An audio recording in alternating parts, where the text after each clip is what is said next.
After finally seeing it animated, I can confidently say that this is my favorite Bankai in the entire series.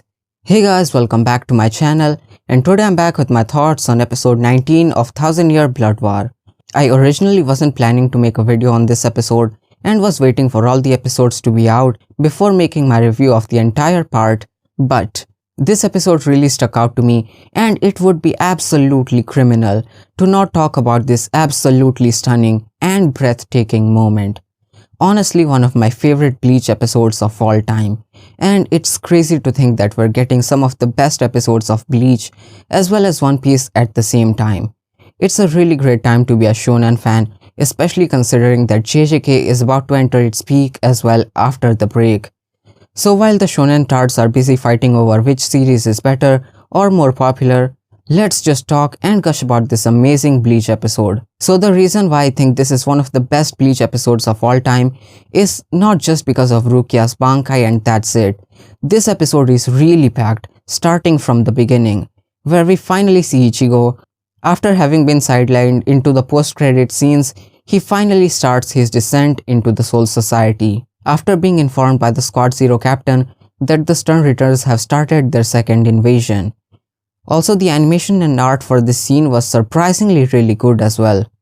Then we cut back to Uryu and Haschwald, where we see the Stern Ritters that Toshiro and Soifon defeated, and here we see Haschwald using his powers for the first time.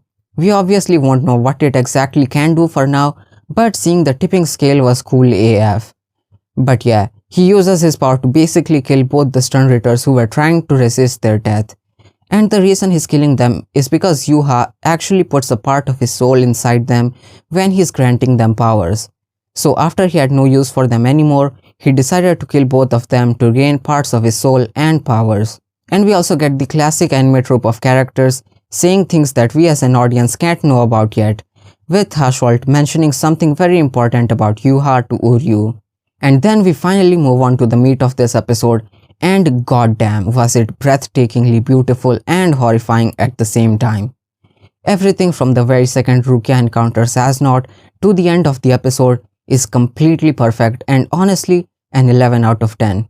As Nodt tries to attack Rukia with his attacks that instill fear into the opponents just from a touch, and Rukia isn't infected from his attacks at all because she says that the true power of her Zanpakuto isn't what she thought it was initially, and its true power is making its wielder's body temperature reach below freezing levels, and the blade is just an extension to extend the range to other people or objects, and she uses this ability to make her body reach a temporary state of death by insanely low temperatures. Thinking about it, it doesn't really make that much sense, but I personally don't mind it that much. I also saw some people calling it a bit of a retcon, but I personally wouldn't call it a retcon because I don't believe we heard the explanation of her Zanpakuto before, but it's still kinda obvious that Kubo made this change just so we can have a fight with As Nodt, and honestly I'm not mad about it. After Rukia freezes As Nodt's entire body and thinks that she's done with him, he breaks out of the ice and uses the Quincy equivalent of Bankai, whose name I'm not even gonna try to pronounce. And my god, the voice acting in this scene was absolutely freaking insane. It's just so crazy to think that Matsuoka voices so many harem main characters such as Kirito and Futaro, while also having the ability to absolutely kill voicing characters such as Beetlejuice and As Nodt. I know we are only in the summer of this year, but if Matsuoka doesn't win Voice Actor of the Year, I'll genuinely be furious. The man's voice range is absolutely insane. Also, Rukia's voice actress also managed to surprise me this episode. She delivered an absolutely bone-chilling, pun intended, performance.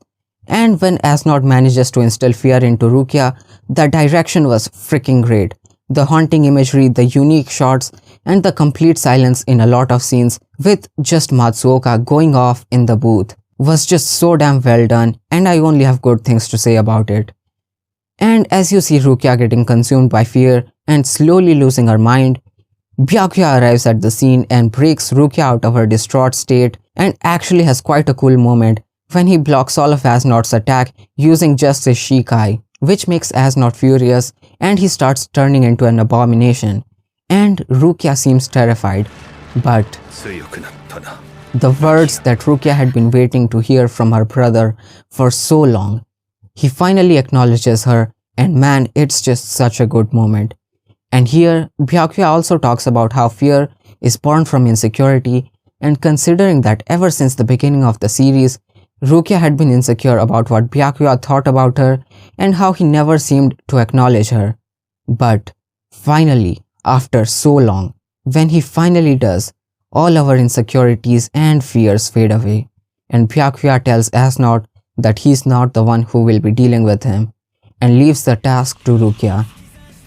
Then, there it is, we finally see it. After so long, Rukia's Bankai is here, and it was just so breathtakingly beautiful. In my opinion, one of the best Bleach moments ever.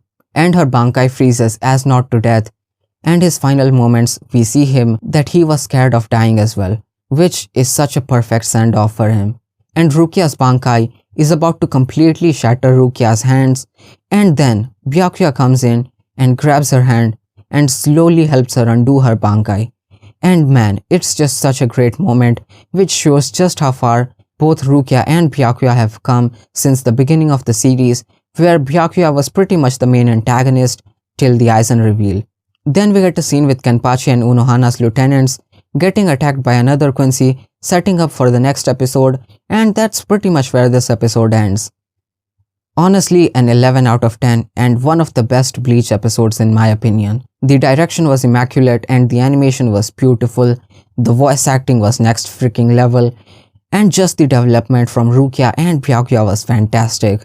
The episode was very well paced, and they also used the ending song as insert music when Rukia used her Bankai, which is one of my favorite things when it happens in anime, and I get excited every single time. With all that being said though, that's pretty much all I have to say about this episode, and hope you guys enjoyed this video. Also, please make sure to leave a like on this video and subscribe to my channel for more Bleach. Also, make sure to let me know what you guys thought about this episode, and peace.